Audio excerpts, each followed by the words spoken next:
Всем привет! Сегодня я, Катерина Волкова, приветствую вас в своей домашней творческой студии.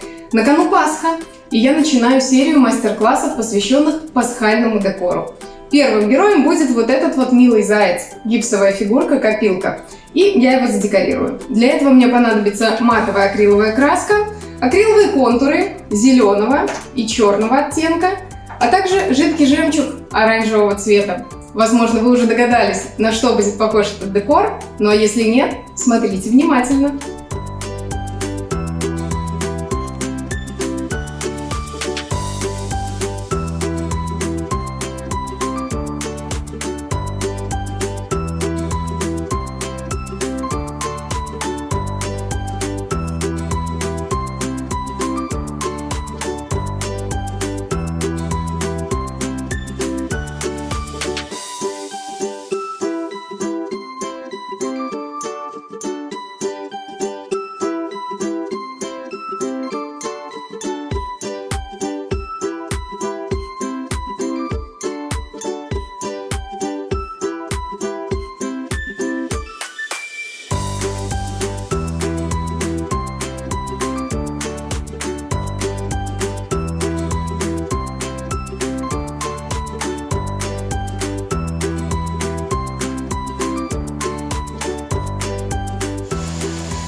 Вот такой итог нашего мастер-класса. Я думаю, что с такими приемами декора справится даже ребенок, ну или любой взрослый, который убежден, что не умеет рисовать.